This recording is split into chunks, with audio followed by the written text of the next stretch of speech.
All right, it's day 24 and we're going to make these awesome, beautiful, and small clipboards.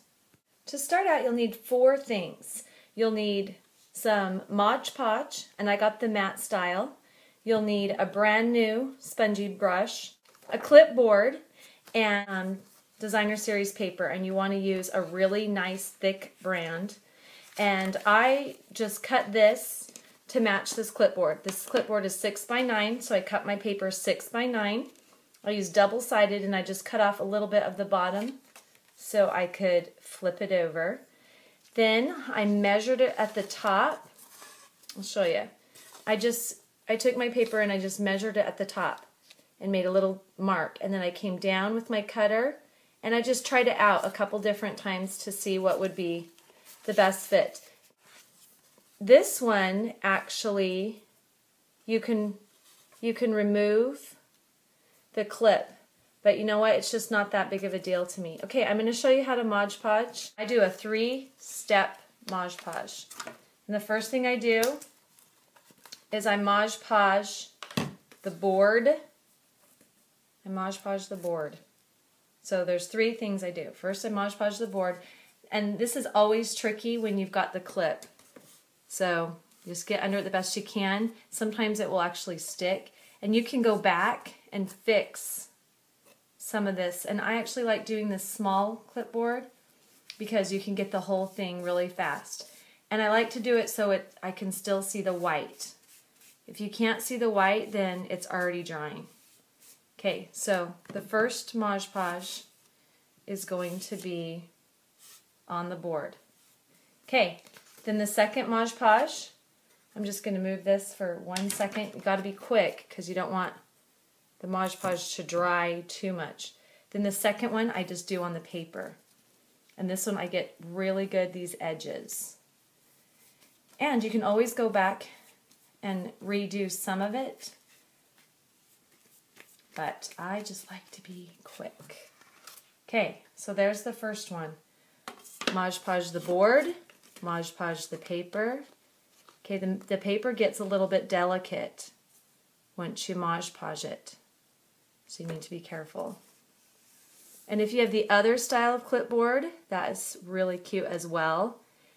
You just do that same thing. You just measure it and clip down.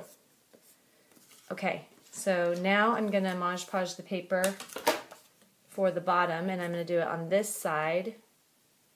And I always have a little piece of paper underneath because Mod Podge will come off, but you don't want it to ruin your table finish. You just can chip it off. Okay.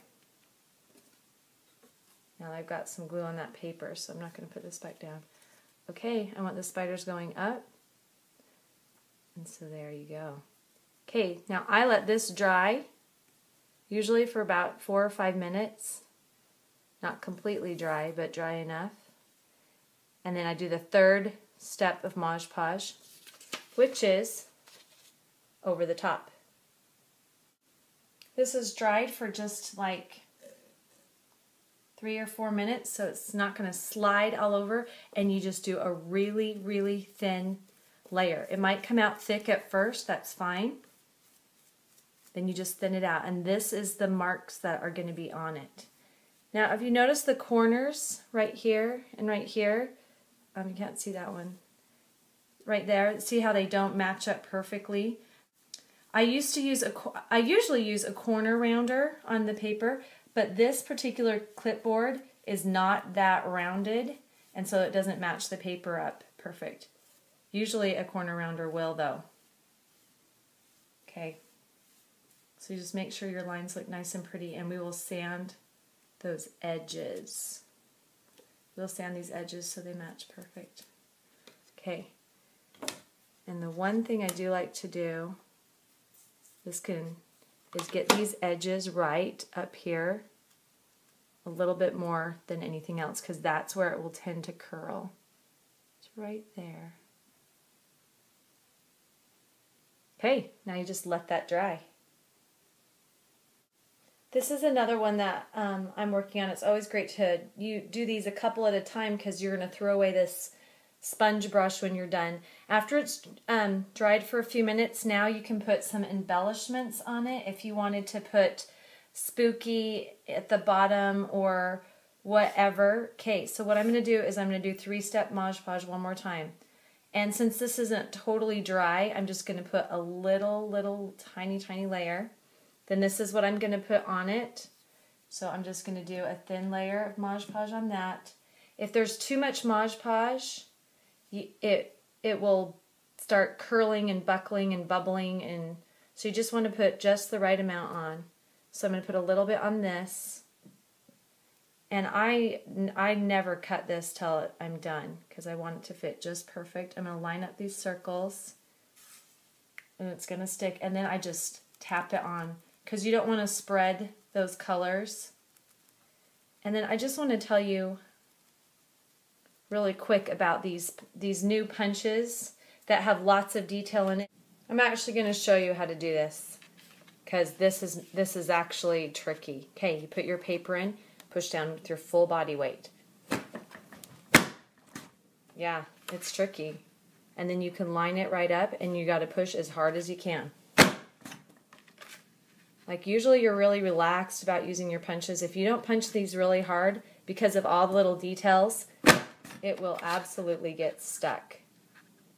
And you need to do it on a hard surface too. And it's perfect. Now, I used to like to do my punches like this so I could watch these details. You can't do it like that. It will absolutely get stuck. Okay, let me show you on this other one. So I just barely put this on, and I'm noticing at the top there's a little bit of air bubbles. This happens anytime you have a little bit too much glue. The paper will start to curl. That's why you have to use really nice thick paper or you'll ruin it. You know what? Don't be afraid to get in here and get a little bit dirty. And I just use my fingers and I press it down really hard. And you know what? I pretty much can get any air bubble to go away. The only issue that I have had is when I've used an inked area and you go over it with Mod Podge again and again and you're pushing down, you can actually get the ink off. So whenever you have something that's inked, you Mod Podge it like that. Just really nice and gentle. You start stroking it like that and you can actually spread that ink. Okay, so if you have any air bubbles, don't be afraid to get down and get your fingers a little dirty and just push down on it. And be careful because if there are some air bubbles, it's because there's too much Mod Podge getting it all curled up. So you just let it sit. Real quick, I'm just going to show you a little bit of layering that I've done. So I put a little tiny layer of adhesive, the Mod Podge down, and then I put down the black scallop. Then I really scoured it, and it started to move around a little bit because it's got some underneath. Then before I put this one on, I put a lot on the back. Then I just gently put some on the top, and then I'm just going to put this last little piece on, and I got to put a lot on the back because I'm not going to be able to put very much on the top. Okay, so then you just place this down, and it's going to move all over when you put your adhesive down. So what you have to do is just push it down really hard to get it to stick. Now you've got to do that final layer over the top and just really lightly brush it. Sometimes I just sponge, but I like to get that straight line look when it's done. Okay.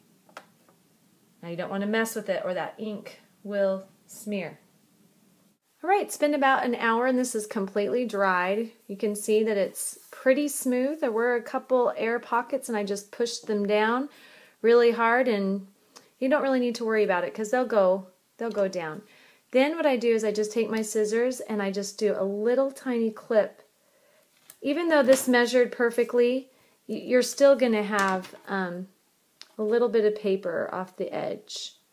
So you don't have to get super close, just get a little clip off.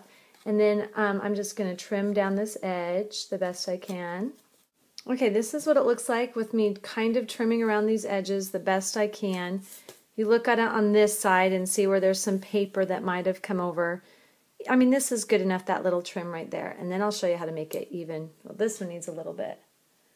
right there. So I'll just take some scissors and just barely clip that.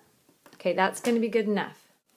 Okay, then I went ahead and sanded around all the edges. So all the places where it wasn't smooth, it is now basically perfect. And it really looks perfect from the front. Now I'm going to go ahead and just sponge these edges to make it even more authentic. All right, almost finished. What I did is I sponged the edges on both of these so they were sanded and then sponged. I did this one in the Old Olive and this one in the Cherry Cobbler so it would match. And then I just finished up with my topper and I just cut out a 2.5-inch circle, punched that out, and then used a regular hole punch to cover this little hole. And then I adhered this all together and put on 6 matching ribbons. So I'm just going to show you how I did that one little part to go on the top of this. To make this, what you need to do is you ink your image and stamp it and then punch it out. And then you need 2 of the black ones to back it. And all you have to do is cut this exactly in half, this direction, then you just clip off these edges like this. Do it on both of them. Then for the other one, you clip this exactly in half, and then you clip off these. And these you can take a bigger chunk out because you're not going to see these at all. Just that very end point. So this is how you adhere it. I just put a whole bunch of glue on the back of this, and then I just place it down like this and like this. You just make your border the best way you can, and then you do the same thing on this side. Well, it's easier once you've got some of them glued down. And then you do this side. Alright, so you get the idea. And then on the back, it's gonna, you can't see, but there's just like a bunch of, lines all over it. So what you need to do is adhere it to something else. Okay, and then this, I put the little string through, and then I tucked it around this, and I just used snail adhesive to hold it back behind there on the border. And then I glued the whole thing onto this. I used a regular hole punch to put this at the top, and I actually kind of cheated. I did it on a white one to make sure that it matched up exactly where I'd want it. So this one did, so I put this one over the top and punched it out. And then that's all you need to do, and I'll show you the finished product. Put the finishing touches on this one. I just adhered this on. I put a little pop dot on this to keep this in place. I did 3 pop dots to stick this onto this, and then I just tied these ribbons right into that hole. I did 5 of them, and I cut them about 5 inches each. So if they're a little bit thicker, I cut them a little bit longer. If they're a little bit thinner, I cut them a little bit shorter, and I tied double knots on them. And on this one, I did 6 different ribbons. So you can just decide how you want to do it and what looks good and which ones you want to match. And there you go.